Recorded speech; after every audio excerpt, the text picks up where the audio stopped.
Okay. Thank you.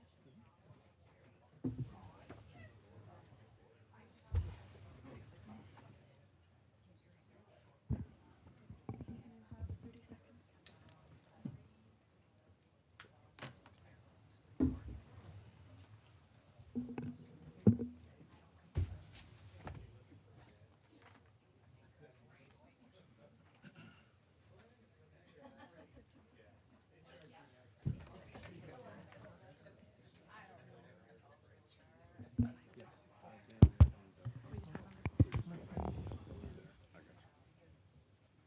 It's like the old Piker Stadium. I never saw a game when it was that way.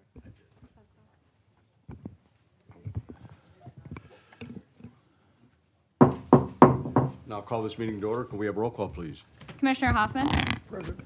Commissioner Asper? Absent. Commissioner Heinzerling? Absent. Commissioner Lamore? Present. Commissioner Wenzel? Present. Commissioner Swartout? Present. Commissioner Moore? Present. Commissioner Levens? Present, and I believe the other two are excused. Excused? Yes. Okay. Quorum present. Can we now rise for the Pledge of Allegiance led by Commissioner Swartout?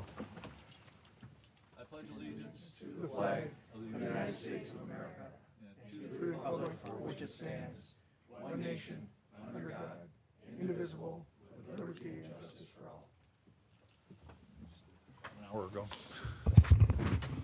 Okay, we'll now have our opening prayer. Almighty God, may your grace cover each aspect of this meeting. We pray that all voices will be heard and that there will be a mindset of inclusivity. May this be a safe space for people to express their opinions and a place where ideas matter more than titles. May everyone be engaged and involved, and may all concerns be addressed. May each member of this team feel valued, and may each recognize the skill sets and knowledge that each person brings to the table. Amen. Amen. Amen.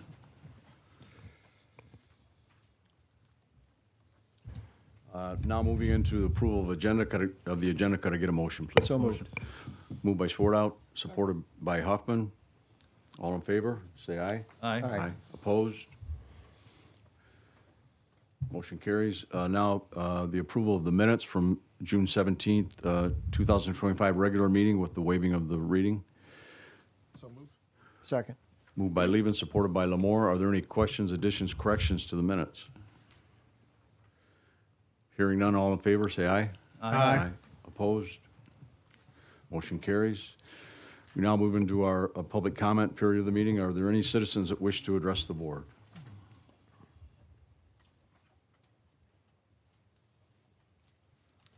Hello, Commissioners. I'm Dale Benicki, 2390 Doty Road in the 2nd District of the county. Tonight, I'd like to bring attention to the Project Greenstone 4,000-foot deep well that Detroit Edison is talking about drilling in Milan Township. I first heard of this project at a Milan Township meeting. There were residents from Detroit Edison and the drilling company there. And at that point, the people at the meeting were quite upset about the whole deal. They weren't getting the answers that they wanted.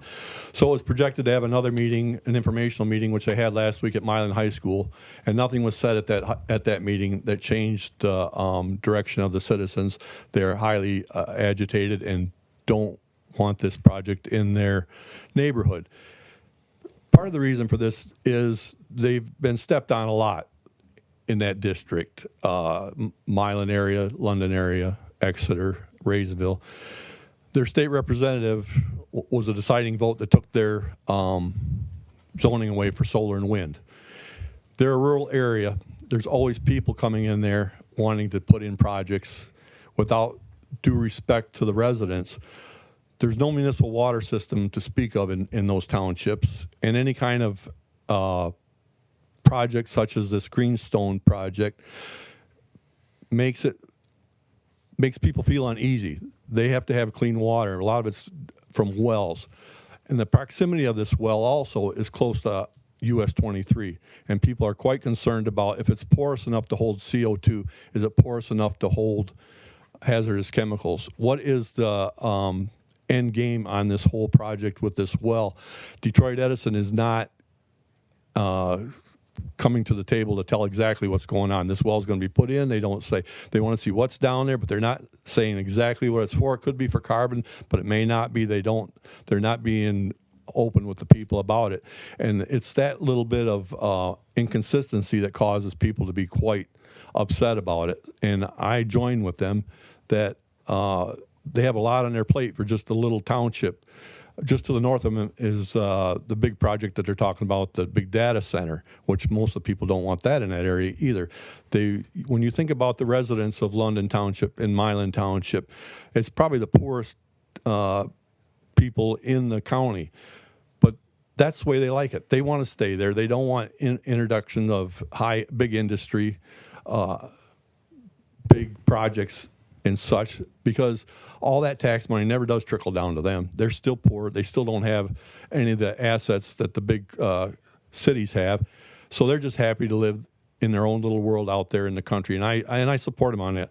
So having said that, since we haven't had any representation in the 2nd District for the last year or so, and we don't have our state rep having our back either, I'm asking for a resolution of non-support from this board for this project Greenstone. I appreciate it. Thank you.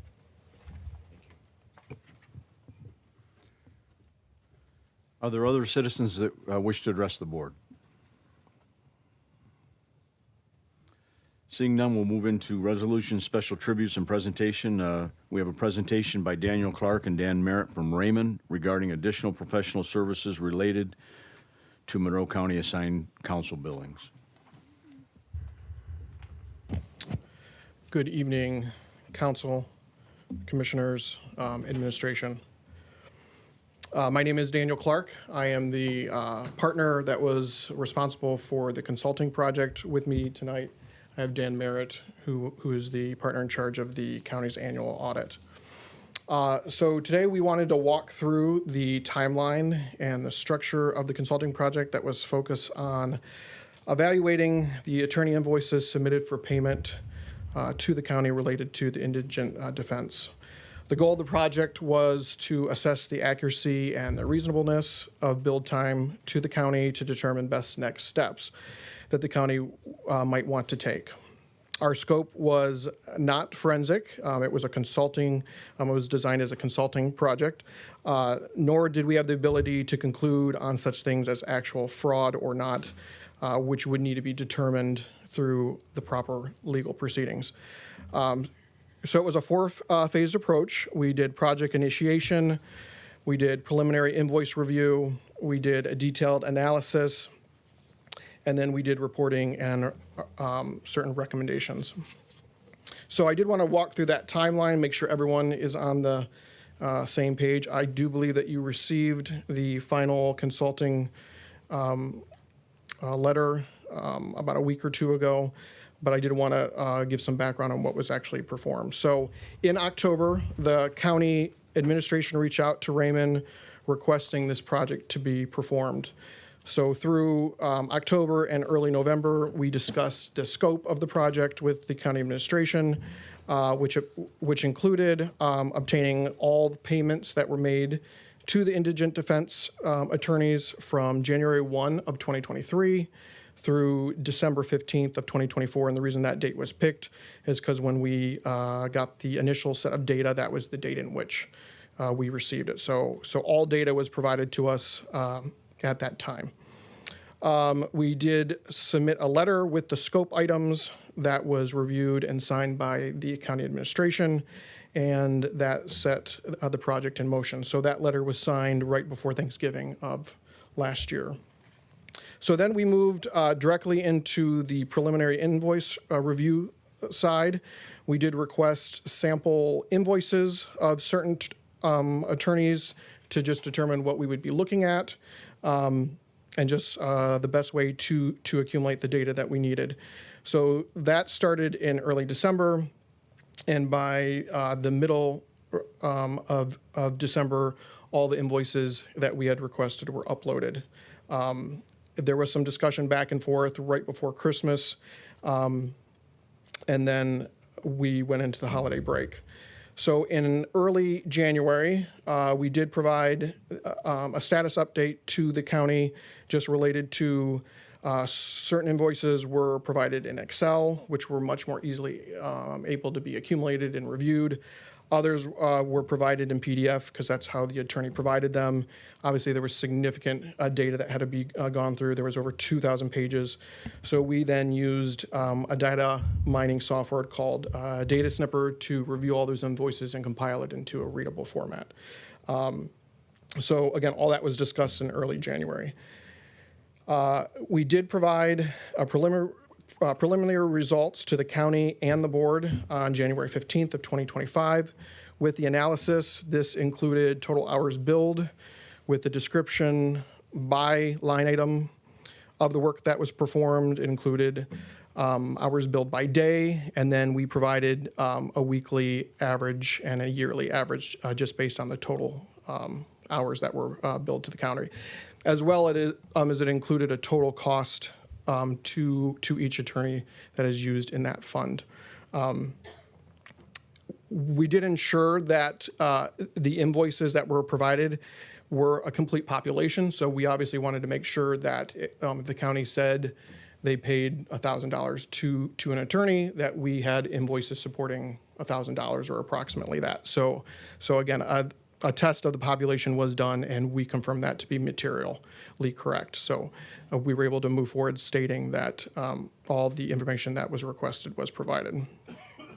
We then had a summary meeting to talk about the preliminary analysis with the county administration, and then I know they brought in a couple folks that were providing us the invoices from the court side late January. It was actually January 22nd. And then we, once that was determined and that discussion was had, we were asked to provide the details and the data sets for those items that, for those days that any attorney billed greater than 20 hours in a single day. So that information was provided to the county for them to take a look at, because those were the days specifically that we had called out saying that we would recommend that the county do a deeper dive on those items. Fast forward to March, we had reached out to the county to see if they had any further review items that they wanted us to follow up on yet.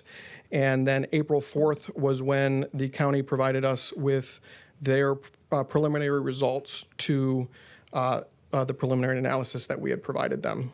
And again, that included, they had further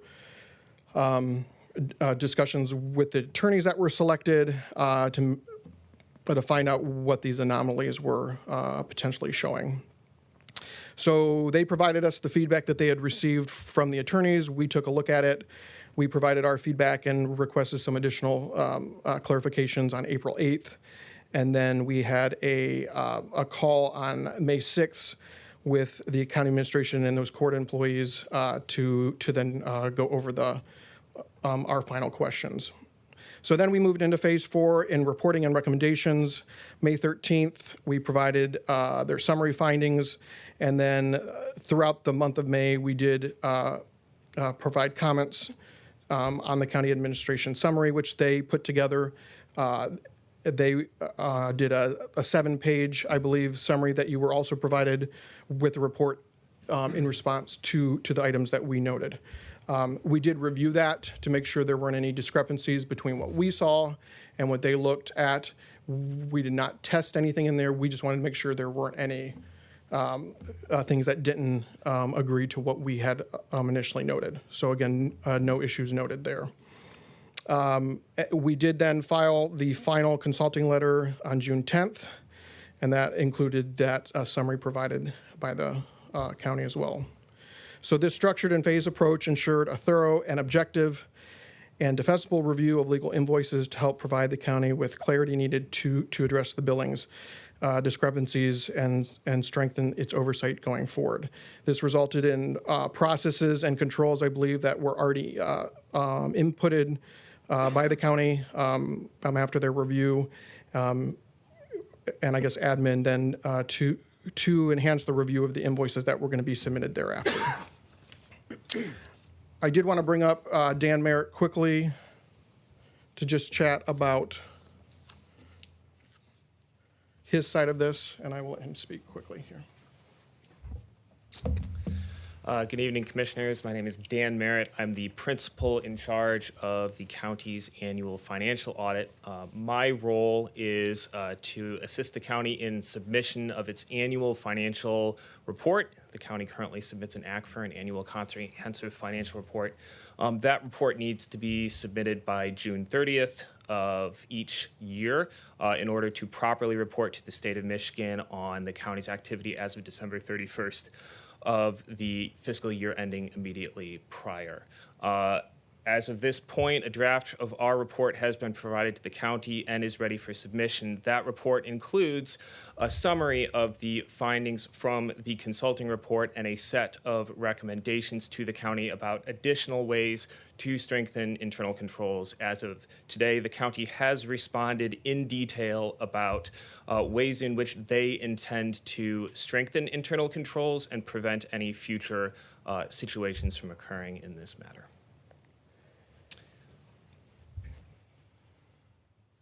So with that, happy to entertain questions or clarifications on anything that was stated or provided. How did the county respond? I guess I'm not familiar with what Dan was just referring to when he said the county responded on how they're going to strengthen internal controls. The county submitted approximately, I believe, a page and a half of detailed opportunities for strengthening controls, whether that would be around invoice review or Daniel mentioned that one of the issues in reviewing some of the assigned council billings was being able to segregate data by period in appropriate way so that it was comparable, so that you can see what is the change. Is this an increase? Is this by either individual attorney or day and so the county is proposing a number of changes and also made reference to several changes that have already occurred in coordination with the court and MIDC to ensure that internal controls would be able to compare data one-to-one and review and approve invoices more effectively in the future. When you say the county, who was that received from? Commissioner Basanic, or I'm sorry, Administrator I got an Basanic. upgrade. Downgrade. So, Okay. if I may, Mr. Chairman, so normally what happens if through an audit, there are recommendations from the audit team to the client. You know, our obligation is to respond to their recommendations. You know, we can have a disagreement over those. We don't have a disagreement on this. We agree with what they're recommending. So our obligation then is to prepare, you know, a more formal kind of a protocol, if you will, or a practice in our procedures to strengthen whatever the issue was that the audit team has identified.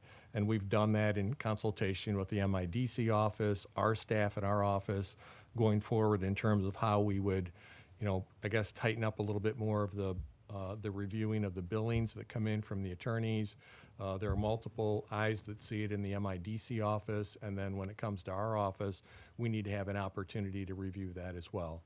What Dan was talking about in terms of comparisons and benchmarks is to, you know, and it's what the MIDC is asking too. So we have the audit firm who's recommending certain things to us. We've got compliance issues with the plan through the MIDC, who is the, you know, majority funder of the entire program and services. And so we're trying to make sure that we're marrying the, you know, these obligations to the auditor, these requirements from the MIDC, so that, you know, we can mend these together, so to speak, and so we have one process, one system that meets what the auditors are suggesting that we do to strengthen internal control and yet meet the requirements of the MIDC for their monthly and their quarterly reporting.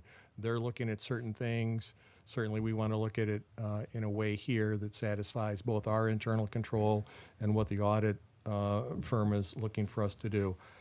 And that was our response. So that's consultation with the MIDC office and what they're doing, understanding. Now we're a beta site for the software that the MIDC is rolling out. I think we're one of 2 counties, or maybe 3. Mary, correct me if I'm wrong on that. And so we're beta testing that on behalf of the MIDC, so that in this software that the attorneys are using and going to be using going forward, MIDC is looking for similar reporting. You know, where are you at? You know, can we look at types of cases and what's the average cost? What's the average number of hours? So if 3 attorneys bill on a, you know, breaking and entering into a non-occupied dwelling, you know, what's the cost of defending that for a criminally indigent individual? Is it 20 hours times the rate? Okay, that seems, you know, somebody had 20, somebody had 25. If somebody comes in, they got 50, we say, well, time out. Then that's the comparison that we're looking at. What's the outlier to say, we need to look at that. That's not consistent with what we should be seeing. And so that's flagged, that's identified, and that bill then isn't paid until we get verification as to what that is.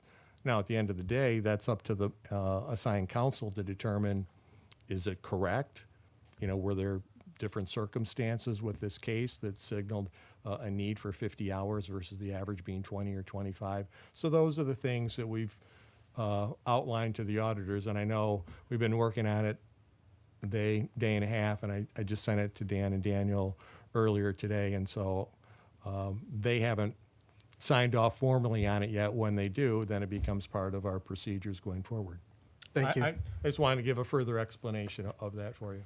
And then just one last question. On page 5.4 of the letter that we received from you, it said, after reviewing the billings that were flagged for detailed review and the responses from the attorney supporting the work in billing, we conclude the attorney bills were fair and accurate. Is that still your opinion today?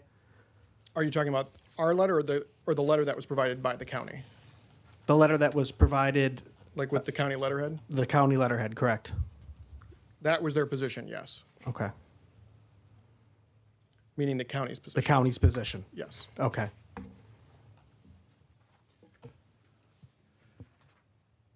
That's all I have. Based on Mr. Bosonic submitting a list of changes that are going to take place, actions that are going to take place so this doesn't happen in the future, what about what has already happened? Is there any recommendation for a deeper dive forensic audit to determine whether or not there was any kind of fraudulent behavior based on at least 2 of these attorneys? Sure. So we feel like if the county is still uncertain that the billings seem in excess, then we would recommend them not just accept this for what the hours are showing. Yes. So your report and conclusions, I think you indicated, is not a forensic. Correct. Our team was brought in a consultative basis. We do not have the qualifications to do a true, what we would call a forensic audit. We would recommend you bring in an actual forensic team that specializes in that type of review. And I remember, for example, and we can't get into the weeds because this isn't a forensic, was your October review indicating these 2 top tier contractors, and I say the top 2, not meaning some qualification, but hours Most billed. Correct. You didn't know whether this was their only job, if they were just assigned counsel or assigned counsel and private attorneys, correct? Correct. We were looking strictly at the hours billed to the county. There was no outside determination whether that would be reasonable. Isn't it true in that letter in October, you indicated the hours you saw that were reported were particularly high, even if it was just one thing? Yeah, so we provided an estimated number of hours worked per week. So for attorney 1, it was 56 billable hours per week, and that's if he worked every single day of the week, or every single week of the year. So we would assume, based on those type of hours, that those were the hours that he was working in totality. I think your most current report indicated that individual, in addition to the 56 hours, weekly average work, included at least one day of 23.8 hours. Correct. There was one day, based on the invoices provided from that attorney, that it equaled 23 point, what you just stated, yes. And I don't want to beat the dead horse, but there were 16 days over 20 hours, 66 days over 16 hours, and on down the list, and that this amounted to over 5,500 hours in less than a year and a half? Yeah, the average that we stated that it looks like they billed in each year was just shy of 3,000 per year hours. 3,000 per year. That's correct. So what is the average work year hours per year? For an attorney or just in general? Just in general. Well, if you're a 40-hour-a-year employee, it would be 2,080. So 2,000 hours is an ordinary, If you work Work year. 40 hours a week, yes. and this was 3,000, That's correct. and you don't know if this is the only thing they're doing. That was not part of our scope. So that scope was pretty narrow and didn't cast a wide net Correct. We did not consider that. because it wasn't a forensic. That's correct. And your recommendation is if we have questions on these different things that, you're not, and this isn't a slight to your firm. You're crunching the numbers that you can provide. You're not gumshoes. You're not detectives. You're yes. not detectives. That's correct. You're accountants. You're the back office guys that sit pretty in That air sounds conditioning. fairly derogatory, but yeah. Oh, okay, I'm sorry. Well, I'm not trying to be derogatory. We're but- just accountants. well, But yes, I mean, that is correct. But with all due respect, if we're looking at things that, the data doesn't lie. And so if you have numbers that seem to raise an issue, especially when you're adding them all up and you're talking $600,000, or I'll put it in perspective, we got a former prosecutor in our attendance. Now, I don't know if we have the prosecutor, but the entire Monroe County prosecutor's budget is about $2.5 million. So you have one vendor who is billing almost 20%, and I'm an attorney, so I'm taking some liberty with numbers, and I don't need to be fact-checked down to the 5% range. You got one person who's billing almost 20% of an entire Monroe County prosecutor's office, which is about a dozen attorneys, support staff, their books, their membership, their dues, their staff. Wouldn't that raise to the level where a reasonable person looking at the data would say, I think you need to cast a bigger net to make sure everything is right for the taxpayer? So we did provide the days that we felt like needed further examination. So that was the basis of. Yeah, what I felt brought us like up. those were answered in there. They said it was on a per basis of who accepted the offer per email, that's- and he had a much higher, You're 100% right. That's right. But what and they he's changed also that saying, process. what he's also saying is, we are not detectives. We're looking at the data set we got, so we don't know what else is going out there. We don't know of other work and other things, and that's what I'm saying needs to be required because we're looking at the dollar amount. Is it accurate? Is it really what it is? Because they don't have the resources to see if this attorney was working private cases. They don't have the research, and I'm not a forensic auditor. I don't know the questions. All I know is that if a person has their nose to the grindstone, it's a 2,000 hour per year benchmark, and I'm looking at someone who's already beat that by a half.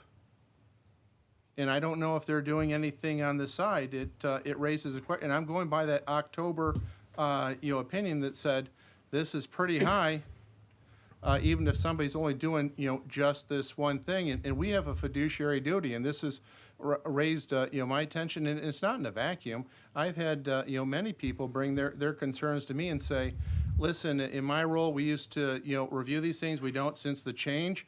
There's nobody reviewing this. This is kind of the honor system, and when you kind of take the cat out of the game, maybe the mice play. But we won't know until we get a person that our accountant said they can't do the forensic.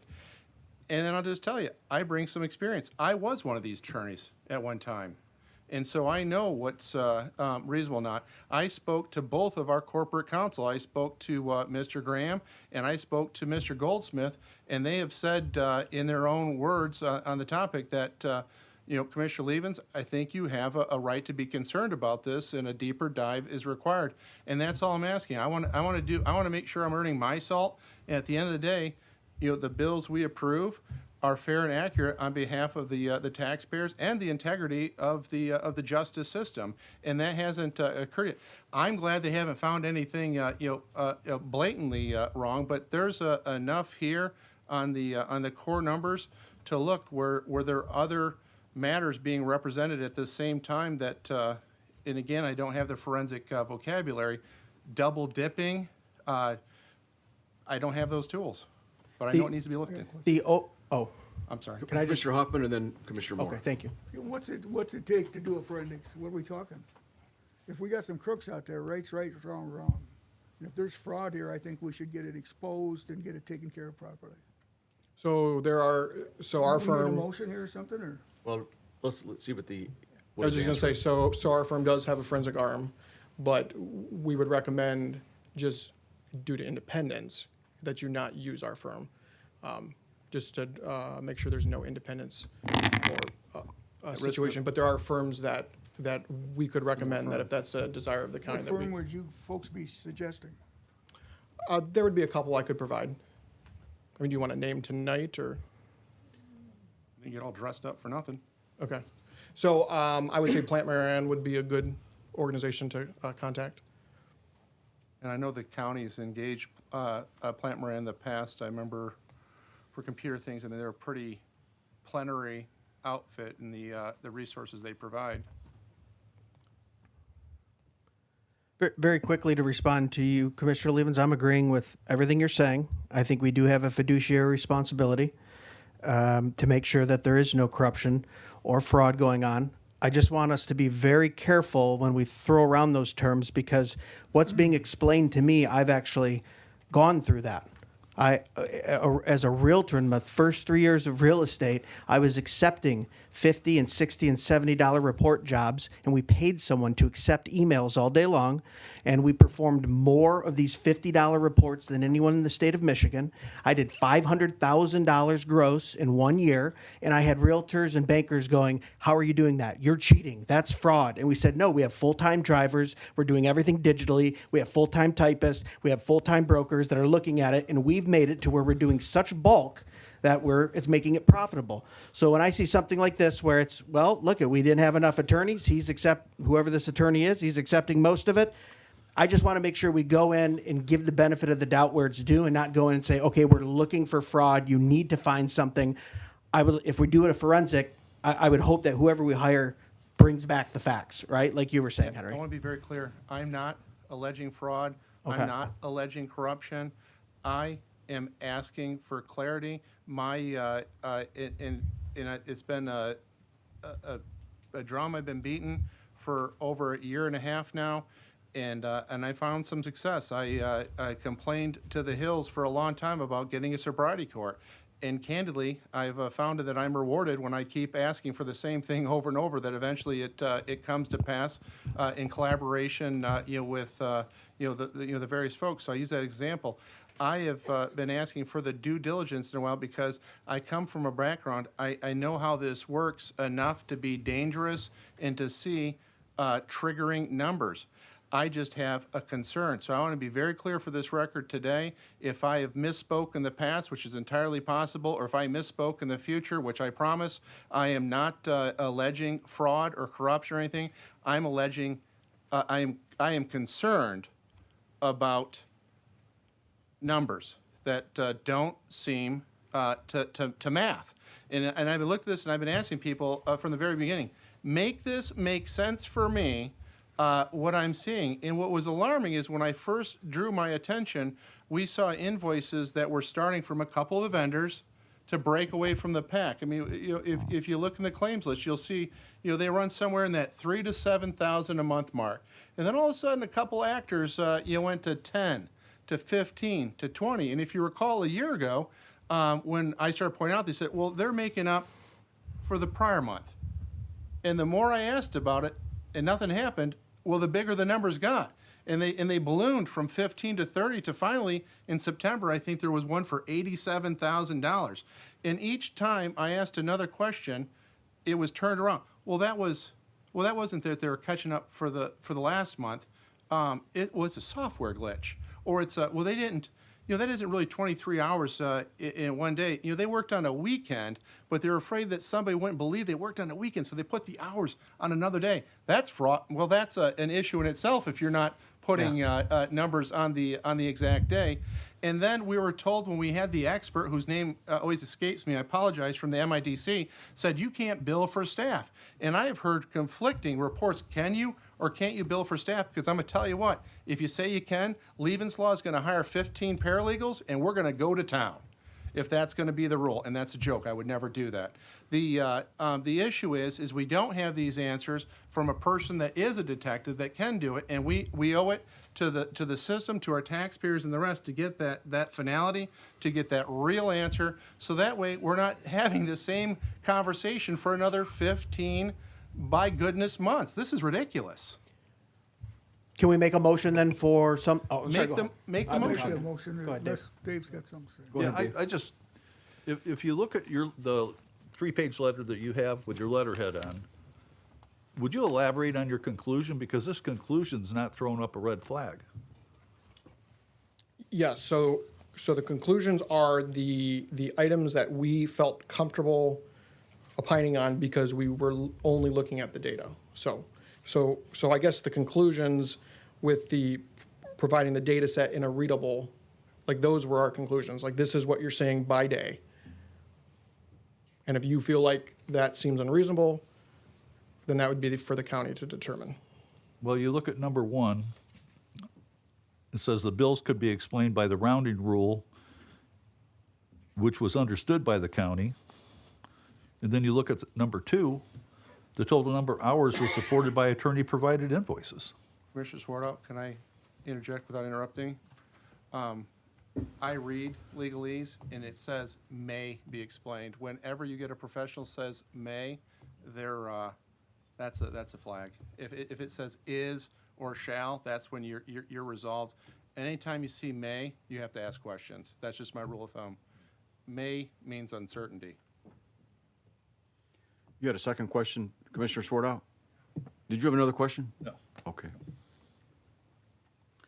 think Commissioner Moore has a motion. Commissioner Moore? No, I was wondering if we could have a motion then to have, by the next meeting, have a list of independent forensics with the prices, or is that something you guys are trying to move on tonight? I would like to make I don't think an initial forensic should be more, from doing this, so throw up a hand, interrupt me. I'd like to, someone to throw a motion out there to have Plant Moran to begin its work not to exceed $15,000 for the forensic audit and get their preliminary. I don't want to have a big budget for something. If they get into it and they say, hey, this isn't going anywhere, I'd like to end it sooner than later. But does that make sense? And so we get a preliminary to come back and go from that. But I have a more learned member of the profession approaching with a purpose, it seems. I have a purpose. Thank you for recognizing me, Mr. Chairman, Mr. Vice Chairman. Over the last few days, I've spent a lot of time trying to research this and get to the bottom and what I would recommend. And I've talked to our director, Mary Gantos. I've talked to Melanie Young. I have spoken with Nicole Walter, our MID district director. I got a lot of good information from her. So what I would suggest is that we attempt to define the scope of the forensic, because the information that I've been able to gather, I think would be useful in talking with whoever does the forensic. I'd like to be part of that on behalf of the board. Well, I think the challenge is we don't know. That's the expertise that the forensic person brings in, because we've had these conversations going last summer, and I remember you looking at that time the invoices saying the invoices on their face look okay, and that's the old adage the forest for the trees. I think we're ready now to have somebody go through and independently exercise their profession and do this. A forensic auditor worth their salt knows what to do. They know how to do their subpoenas. They know how to crunch the number. They know a detective. The victim doesn't tell the deputy how to do their investigation, and you come from law enforcement, they just do it. When we're hired to, represent that person in a civil or criminal matter, we do it because we have that skill center. So if our trusted folks from Raymond say that Plant Moran, and I believe they said that, have a forensic person that can do this business, I say they do it. And candidly, I don't want any more of us lay people stirring this pot indefinitely. I want a person that does it, do it. And if they don't know how to do it, then shame on them. I don't disagree with anything you've said. I think we could, what I'm saying is I think we could assist them. It's, when you look at 23 hours of attorney time billed in one day, that's going to obviously raise eyebrows because that's a physical impossibility. And when I hear these concepts of bundling, and I've never heard that before, that's come out of this situation, that's a term that's foreign to me, and I don't know how that can be properly applied to billing. What I'm saying, let me back up. Well, candidly, the forensic person is going to contact you. They're going to contact the MIDC. I mean, that's going to be part of their due diligence. That's going to be part of the process that I think we all would like to put behind us and get done today. I mean, they're not going to work in a vacuum. Well, that's what I'm suggesting, that I think that people like Nicole Walter and others can be of help to them because, like you, I have a background in this too. And when I looked at it, a lot of things crossed my mind that need to be looked into, need to be investigated. A lot of good has come out of this, and you started that when you raised those questions in terms of what's being done now. But we've got what happened before, and is this appropriate, and are there other things that need to be changed? All of those things. So I'm just suggesting that I think I can be of help to get to the bottom of it. That's all. Mr. Goldsmith, can I ask you a question? When you had your conversations with Nicole Walter, Mary Gantos, and Melanie Young, was there anything in the conversation that would cause you to say, let's put this to bed, everything is justifiable? No. I think additional work needs to be done. Okay. And that's just the way I feel about it based on what I've seen. The billing, I want to be careful here, but the billing practices were sloppy, very sloppy, and I think it put everybody at a disadvantage of trying to determine whether or not these bills were appropriate. A great disadvantage. When you get the 23-hour mark and things like this and these concepts of bundling, which that's foreign to me on how billing should be done. And so to directly answer your question, no, I don't think it's done yet. I think the improvements have been made that are very good going forward, but I don't think we're done yet. Henry, I'm sorry to interrupt, but I just I wanted to support you in the thought that I think additional work needs to be done so that everybody is satisfied how this billing was done, whether it was appropriate. Questions that you posed, I asked to Mary Gantos and Melanie. What in terms of one attorney's practice, is this all that attorney is doing? Because if he's billing on the average of 56 hours a week, attorneys that have been in practice for a period of time know that to bill 56 hours in a week, you probably need to be in the office working about 75 hours a week. So is there other practice areas that this person is engaged in? So I'm not satisfied that we should be done with this. And so, just one additional question: is bundling and and rounding up and counting the work done over 3 days, adding it up for the same client, is that ethical per Bar Association standards? Well, I've looked at the rules of professional conduct, and Nicole and I have talked about that. And until we get a clearer picture, I don't like this term bundling to begin with. I mean, I don't even know what that means, Commissioner. That's the first I've heard of it. And by comparison, a lot of professions have limits on how many hours you can do a day. Truck drivers, have a log. And I'm going to tell you, and I would hope you confirm, in our line of work, after a certain period of reading and doing the focus we have, you're not an attorney anymore. You're a zombie. There is nobody that's going to spend 16 hours doing the level of work that we do, that the 17th hour is going to be of the same value and character as the first hour. That's all true, and you and I have both worked 16-hour days, and still Not recently.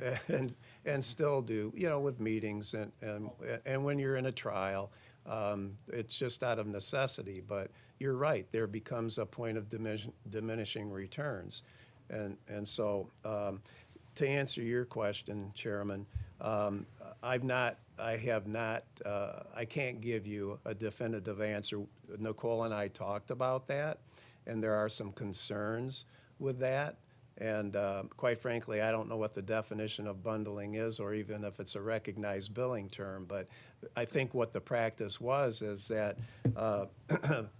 work was being performed, and it wasn't being marked down on the day it was being performed. And when a bill was done, somebody went back and attempted to recreate the work that was performed on a particular case and bill it out on one day. That's what was explained to me. Is that bundling? I don't know. To me, that's sloppy billing. And it makes it hard for someone who is reviewing a bill to go back and see if that's a legitimate billing. Billing, from my perspective, and maybe not other people's perspective, should be the time spent in tenths of hours, the client on behalf of who that time was spent, and the services with specific detail, the service that was provided that day for that client. And if that was done for every client, for every case, then you could compare. And then you wouldn't have these 23-hour billable days. We wouldn't have that. But there's been a lot of corrections made, but I think there's more work to be done. Okay, thank you. Yeah, and Henry, I'm sorry to interrupt, but I wanted to I just wanna support keep what you were the doing. momentum tonight. I think we're ready for a forensic person, so I'm hoping somebody other than me is going to. If you need somebody. All right, make it. I make this motion that we slide into forensics here to take over and get us the right world. I don't know if we need to add something to that motion to make it more clear, Henry, or? Plant Moran, is that who Moore? you're thinking? Add Plant Don't read Moran too as, much down there, Mr. Moore. I'm not as sharp sometimes with things. We're not more than 15,000 and come back to us. Yes. For a $15,000-$20,000 grant. Motion by Huffman, and supported I'll by, support it.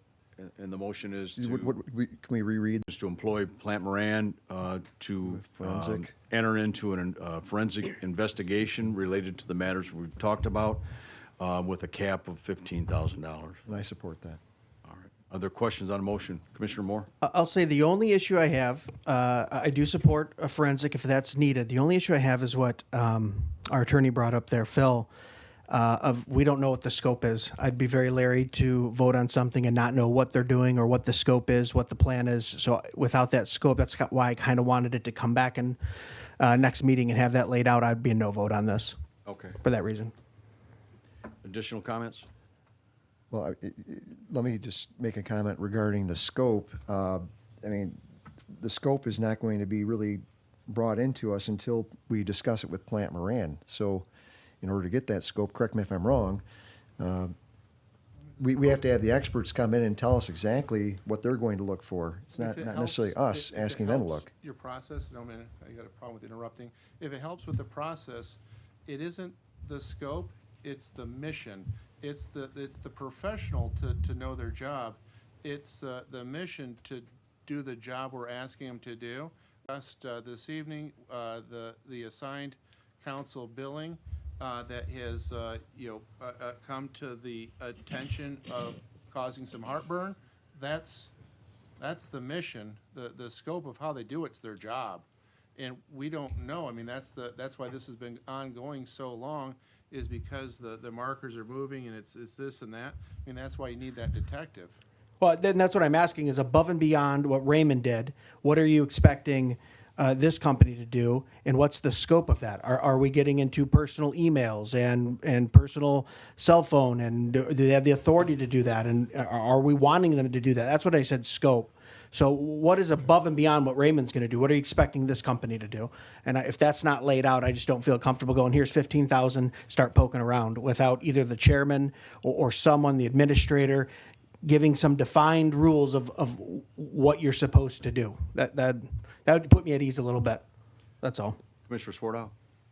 I would think that we'd ask them to review all the information we have to see if we should do a forensic.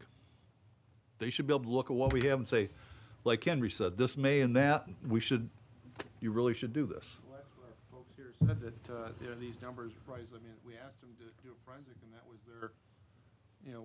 their position at this point.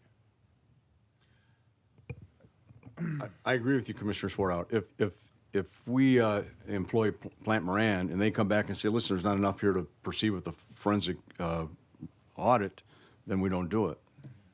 But I'm sure that they'll have the expertise to let us know so that these numbers that we're looking at here, they can be justified. So, I would rely on their expertise. Yeah, well, that's what I'm saying. Right. Have them look at what we have and say, yeah, based on what I read, we should go forward. I agree with you. Commissioner Hoffman? I just have one thing to say. I've been in business over 50 years, and we did some big jobs, $1 million jobs to $500 jobs. And we always have to be in the boat with 3 bids. We can never just go out and go to work I'd love to go to work tomorrow with my big equipment and be able to charge whatever at the end of the day. We have to work on a set budget because we get that bid because we're low bid. If we can cover with the contract, with the contracts that are discussed with the engineering, and we got everything covered, you get the job at low bid. But I don't know why in this business, I guess it's why it couldn't be when you got these smaller cases. Everybody puts a bid in what roughly it's going to be, and then you're inside that margin. My whole life has been bid, and I never get to go to work for somebody without a bid, and it's. To me, I look at this as more of a professional setting where we have to take the recommendation of Raymond, a respected firm that have done business for a long time. They're recommending Plant Moran is a highly qualified and respectable firm to do it. It just allows us to move forward. I think we just slow the process if we go out and seek bids on this. Additional comments or questions? Roll call, please. Commissioner Lamore? Yes. Commissioner Wenzel? Yes. Commissioner Swartout? Yes. Commissioner Moore? No. Commissioner Levens? Yes. Commissioner Hoffman? Yes. Motion carries. Thank you. Thank you. We did need one clarification. So the audit, as we stated, is due Monday. So we just need to go ahead one way or the other to be able to move forward with filing that. Can I provide just a brief clarification? So, as mentioned before, the county's annual financial audit is due by June 30th, which is Monday. That report, we have held off on filing it. It is ready to go, thanks primarily to the diligent work of county finance over the last 3 to 4 months. That report will include a description of the circumstances as well as the administrator's response to our recommendations and mention of the resolution tonight. So in no way will it prevent the county from continuing to pursue this matter fully. We've held off on filing it just to be sure that there were no further concerns, but at this point we plan to file it to ensure that the county is on time with the state of Michigan for its annual audit finding. Mr. Chairman, if I may, and so we talked earlier, your counsel, your internal counsel is, and your regulatory folks are fine with proceeding in this direction? Yes, they are, especially if we include language regarding the board's resolution to continue to pursue this matter, and that there's no confusion that our report is a recommendation one way or the other. We are required to be independent of the county and cannot participate in management in any fashion, which leads to some of the difficulties in which things we can and cannot say even in this meeting as far as recommendation, because we are required to maintain that independence as the auditor. Now, so that report will indicate that there's a question for the assigned council invoices. Correct. And candidly, I mean, I've read the report, staff doesn't see an issue with it. And so it's kind of a three-part. You recognize the issue, or you acknowledge that an issue is raised. The board wants a forensic of it, and staff is basically okay with what things are at now. I don't think that we would address point number 3 in that fashion.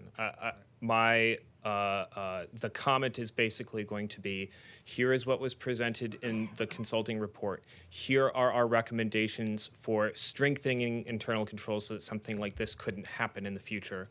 Then management's response to how they intend to strengthen internal controls, and then finally the commission's intent and resolution to continue to pursue this matter in interest of the public trust.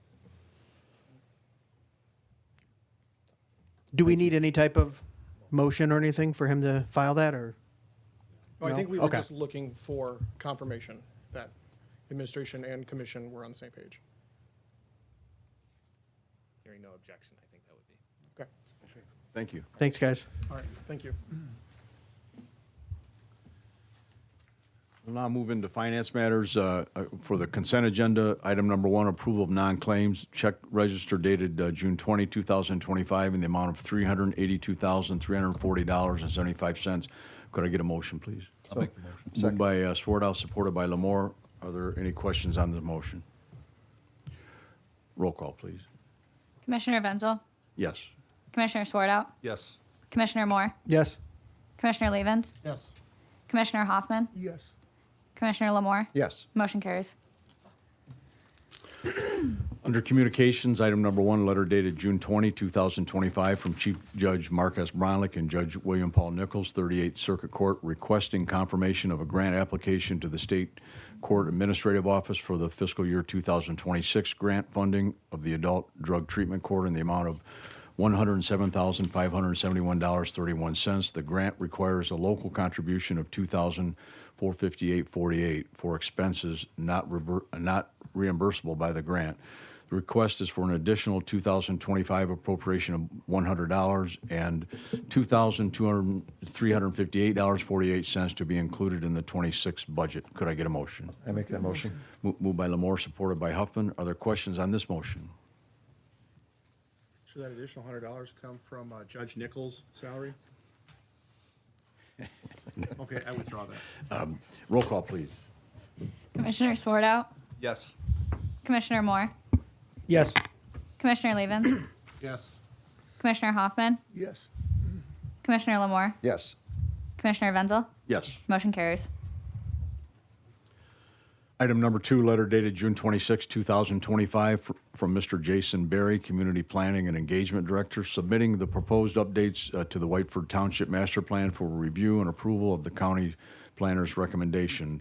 Could I get a motion on this? So moved. Second. Moved by Levin, supported by Lamore. Are there questions? Mr. Berry's in the audience if we need him. Hearing none, roll call, please. Commissioner Moore, Yes. Commissioner Levens, Yes. Commissioner Hoffman, Yes. Commissioner Lamore, Yes. Commissioner Wenzel, Yes. Commissioner Swartout. Yes. Motion carries. We have no public hearings. We'll move into old business. Appointment of subcommittee for the county administrator, chief financial officer hiring process. Could I get a motion on this?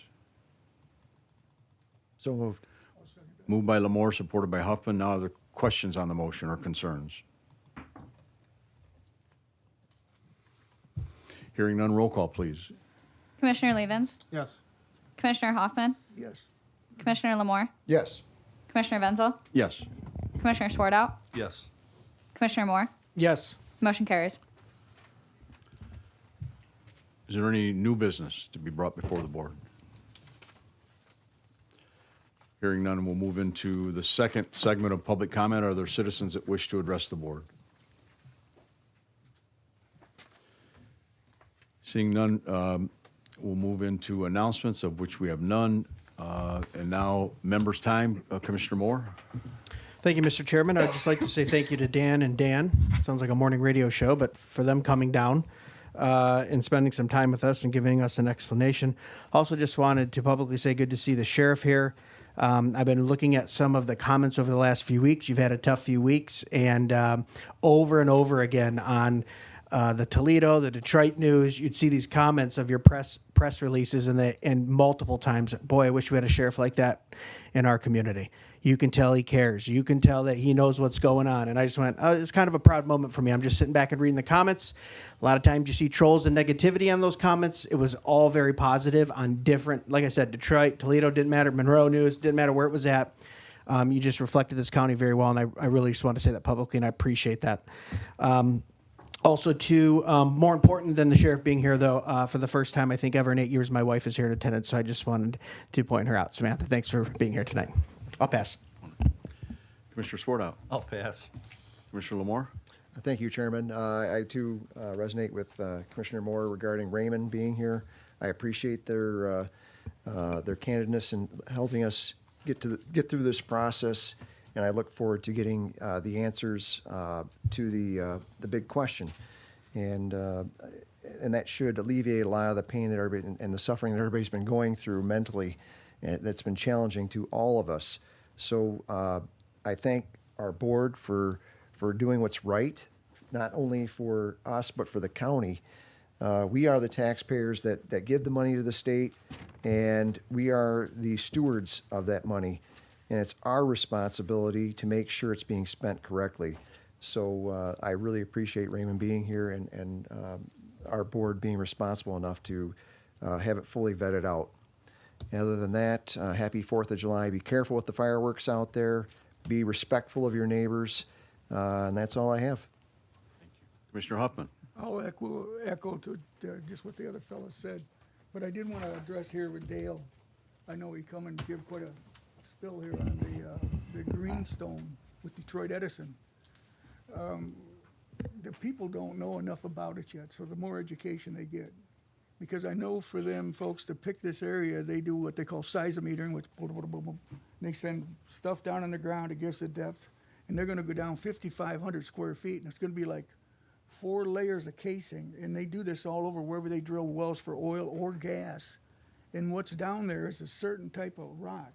They're gonna go down 5,500 feet, they're gonna be there for 30 days. Maybe this project, and they'll never even need to use this for the next 10 years. It all lines up. It's like sending a locomotive down the road and you don't put the track down first. So really, if we get more information on that before because it's hard for us to give a proclamation on something it's pretty loose, so people don't quite understand. I know I was out there, and so was partner right here. Yeah, and if you don't mind, I'd like to interject on that, because I too was there, and I was basically getting the sampling from the gentleman that was doing the drilling, and they said when they go to backfill, there's a correct way of doing it and there's a wrong way of doing it. And and quite frankly, that's not my line of business, but I trust it about as far as I can throw it. So I'd really like. Yeah, we need to get more educated. I agree, and I'd like to get some more facts regarding that as well, because that is it's not a simple little process. That's just like trying to find out if you have diabetes or not. This is pretty big, and this is and 5,500 feet is no small hole. That's a huge hole. I know they've done. They're doing their homework right, but they're just not letting it out to the people. Because I got corings at 4,500 feet, and when I spent 15 years with Michigan Gas, I was real involved with the drilling and all that stuff over Morenci. So there's a lot to it that the people aren't aware of. And I know when they get done with this, they're just going to cap that. It might be 20 years before they even use that, if they use it. And if the rock's not there, they're on their way. And what if they make a mistake when they cap it? That's the only spot in the county that would recognize this type of rock formation. There really should be something in the county that recognizes and protects our karst geography, because we had the injection well deal in Summerfield, was that 5-7 years ago, where they wanted to use it as a site for, I think it was petroleum byproducts or the brine and the rest. And so I don't know, I put it to the higher leadership to consider in the future, if it's practical, beyond symbolic or enforceable, that we have something that recognizes and protects the unique circumstance of Monroe County for our karst, and the fact that the predominance of our folks don't have access to municipal water. That's their drinking water. So that needs to be protected and recognized. But this is way below. I mean, we just need more education on it, more education. Thank you. Vice Chair Levens, additional comments? Well, I think that, we should look at some point in the future to have something that, like, the commissioners more eloquently said than I did about something that protects our county karsts and our drinking water. Additionally, some sad news, everyone keep the Cuevas family in their thoughts and prayers. Our former post commander passed unexpectedly, Tony Cuevas, that was when I was chair. He was amazing post commander. I'm sure the post commander now is amazing. I just don't have any business with him, but Tony was a great guy, and his loss will be missed. Mr. Bosanic? The only comment I have is to thank the board members for adjusting your schedule so we could meet tonight. 4th of July is next Friday, and it kind of gives us a full holiday week, and so I appreciate that. With nothing more, I'll adjourn the meeting. Good job. I wasn't expecting to be done until 7.